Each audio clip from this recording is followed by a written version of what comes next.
Hello you lovely lot, and welcome to my craft channel here on YouTube, Corrine Crafts. I hope you are well and you've been doing some lovely crafting wherever that may be. In your craft room, on the dining table, in a little corner of the living room, on the lap tray. It doesn't matter, so long as you are crafting, that's all that matters. Now, really quick and simple card today. Look at this. I love creating that background, and then can you see the glitter paste to create that detail? I'm hoping it's catching it. I'm hoping you are actually able to see it. Isn't that absolutely gorgeous? Something, oh, there you go, you can really see it coming through there. Look at that. Absolutely gorgeous. Really enjoyed doing that. Show you how to do this white stripes, all the rest of it. Absolutely so much fun, and I hope you're going to enjoy making this. So let's go see how it's made. I love making projects where when I start them, I don't always know where we're going to end up. And that was very much the case with this one. So I've taken a piece of watercolour card. Now it's about 5 inches by 6 1/4 at the moment, but that was just to start with because I am going to cut it down a bit smaller, but so I want to be able to craft in the middle.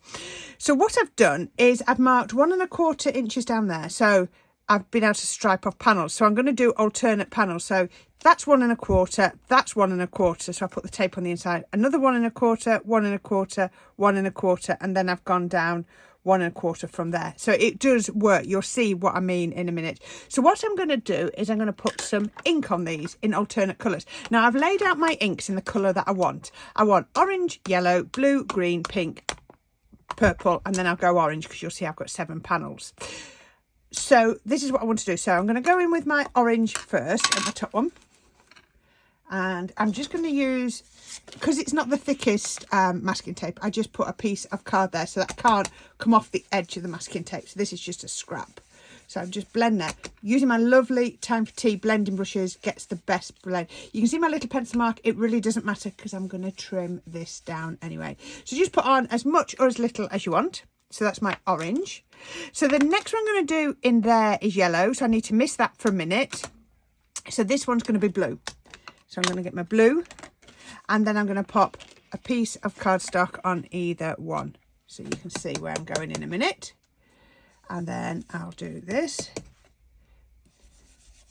Let's bring it around this side because I do it much easier. Let's blend across there. All the way across. You can then just go as deep or as pale as you want. You'll see this is ocean blue. You could use turquoise. You can use whatever colours you want. You could just do alternate colours. If that was the case, you'd do all of these in one colour because we're doing alternate ones now. And then once we've moved the masking tape, you do all the others in a different colour. So yeah, so I saw something that gave me the inspiration, but I've tried to put my own twist on it. So that's the blue. So as you can see, I'm going to have orange.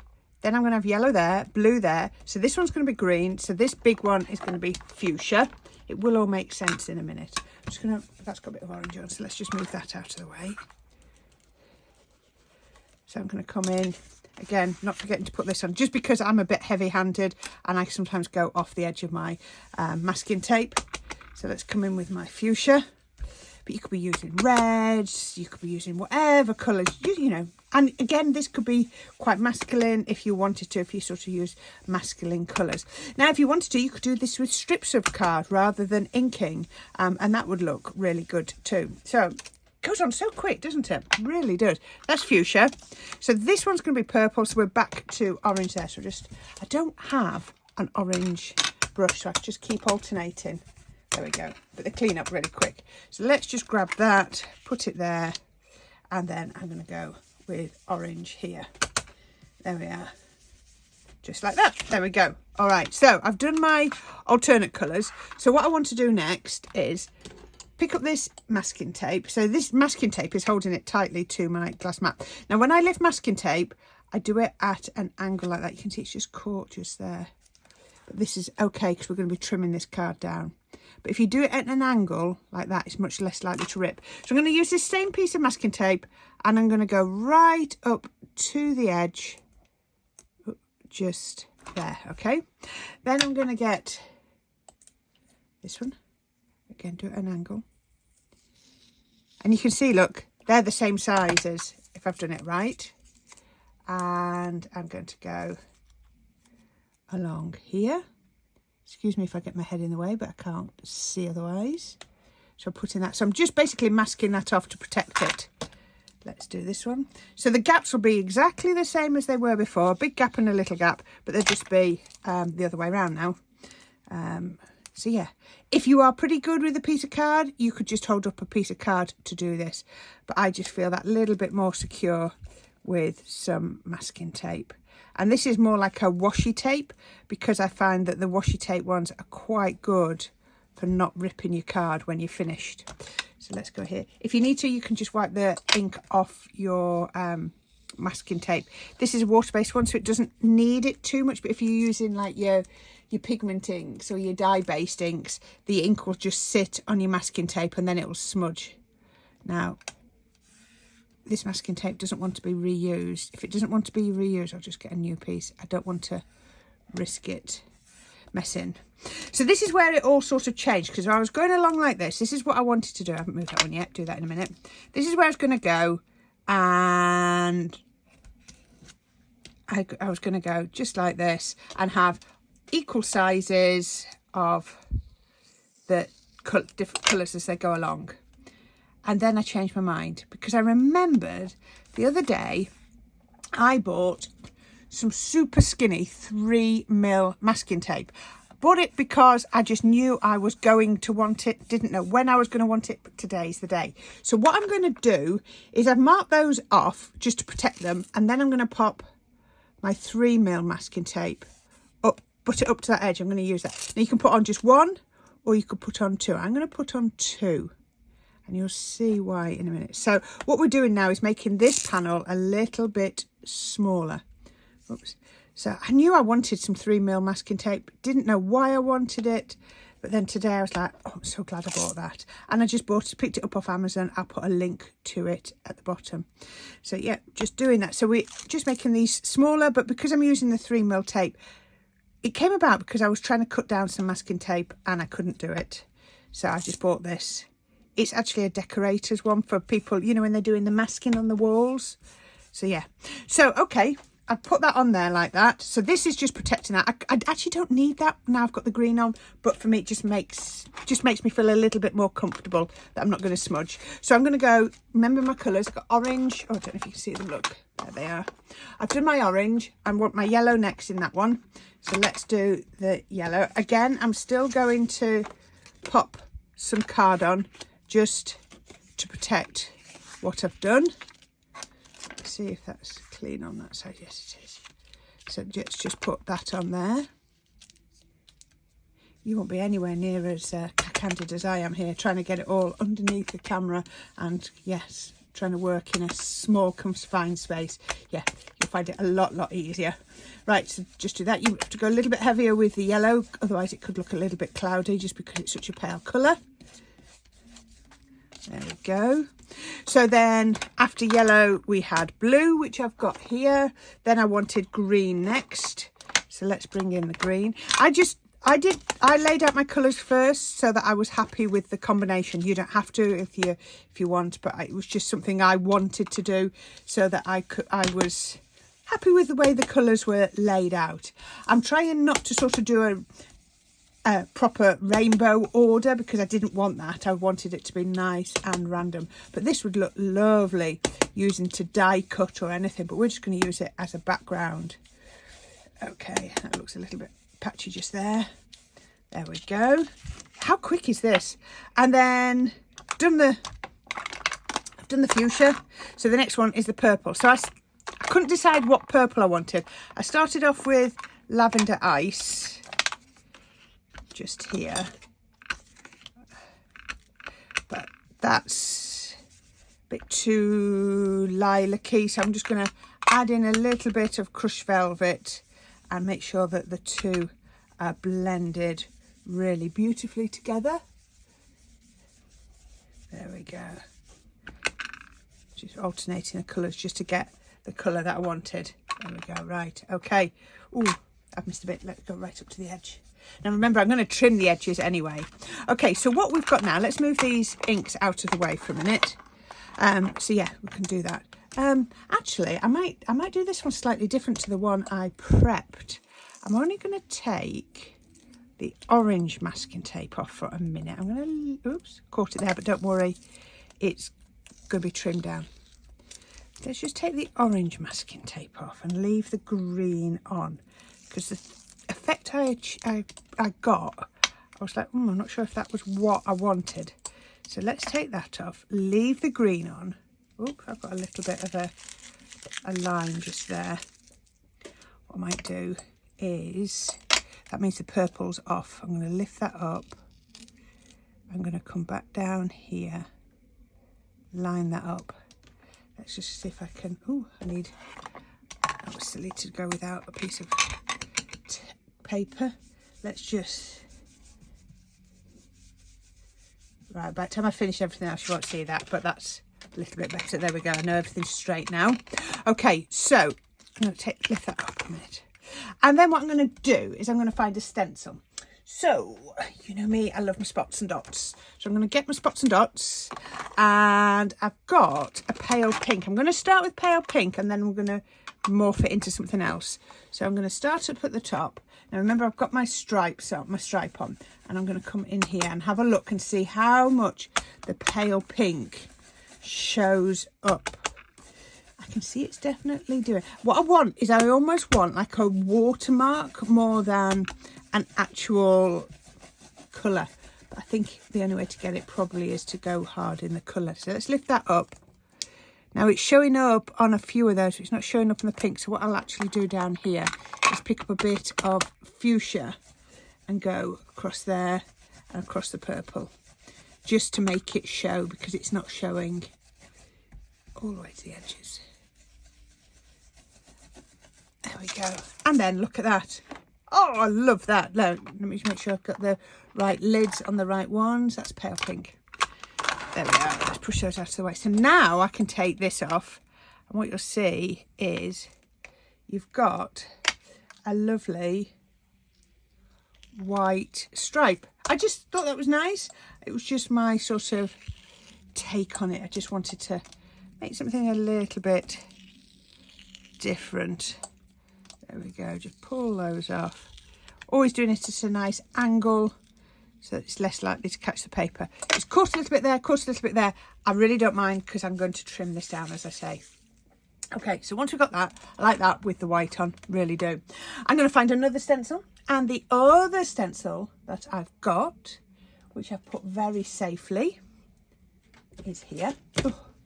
And it's the small icon stencil from my swirls and flourishes. Now, I can only do a bit of this now because you have to sort of leave it. I was forced drying it before. What I'm going to do is I'm going to put this on here. I'm going to get the edge of the stencil across there and pop it on there, and then I'm going to stick that down a bit. Then I'm going to come in with a clear glitter paste. I don't want a colour, I just want clear. And I'm going to lift that up, get my spatula, and then I'm just going to come across here, just like that. Now this is, if I had a big, I know you've got a stripy one in here. Let me find it. Where is it? There it is. I've got an, but it doesn't come out as wide. It's narrower than that, and so it wasn't working for me, which is why you can usually make things work if you just think laterally. So I've just put that onto here. It's gone right off the edge, top and side. I'm not dragging my knife to pull off too much because I want a bit of dimension. And then I'm going to lift that and put that down so I can lift it neatly in one lift and pull. Now, can you see? Can you see that? Doesn't that look amazing? Now, I can't put my stencil back on, because if I put my stencil back on, it's going to flatten this bit. So you either need to force it, and you can get it quite dry with your heat gun, which I don't want to do. I would rather leave it to dry. Once that's dry, I'm going to do another one here, but I'm going to try and do it at a slightly different angle, and then it gives me a little gap at the bottom, and I will do a third one. And the other little bit I did was I just cut a couple of circles in some craft card, and I just treated that as a stencil. Press it down and push it through, just like that, and then lift, and I've got some dots on as well. Just literally a couple of those. So you want to leave that to dry. Again, like I say, it's not about adding colour. Let me move that out of the way before I catch myself on it. Not about adding colours, about adding texture and dimension. And then this is what you got. So you can see this is where I started, and I've trimmed it down just that little bit. Let me get rid of some of this off here. There we go. All right. So that is where I'm at next. We're nearly there. This is nearly this card finished. So I've jumped ahead a few bits, and I have got myself a card base. Again, it was a 7x7, which I cut down. And then I've just matted together some orange, some black and some white. And that's going to go onto my card base really nicely. And again, I like that white layer because it just anchors everything. It just gives that definition and that point of difference. So that can go like that. Now I could have gone with any of the colours in my piece. I could have gone with yellow, blue, green, pink or the purple, but I decided I wanted to go with the orange. I just felt it was quite uplifting. It was quite, you know, it was bright and cheerful. But you'll see why I brought in the black in a minute, because I'm going to put a sentiment on it in black, and I just needed something to anchor it down. Now you'll see the difference on this one to the one I've just done is I took the thin masking tape off. Let me bring this one back in. So you can see on here, I left the masking tape on when I did the dots. On this one, I'd taken it off. I think I prefer this, but not enough that I wouldn't use this. I like this. So this is dried. This has literally just had 15-20 minutes to dry. I just popped downstairs to clean my stencil and have a quick cup of tea, and when I came back it's perfectly dry. I couldn't trim it down, so I've trimmed it down to, let's have a quick look because I can't quite remember. I've trimmed it down to 4.5 inches by 6. Yes, she says 4.5 by 6. So that's my finished size. So if you remember, I started with 5 by 6.25, but I've trimmed down. So like where I'd caught on this one on the edge, you can no longer see it, and it means that my glitter goes right off the edge. So the final, or just about the final thing I want to do with this, I've matte and layered a sentiment, and then it's up to you how you put it on. Foam pads, flat glue, it's entirely up to you. I'm going to just put a little bit of 3D glue and I'm going to pop it just there. It's entirely up to you. I'm just going to pop a couple of these on.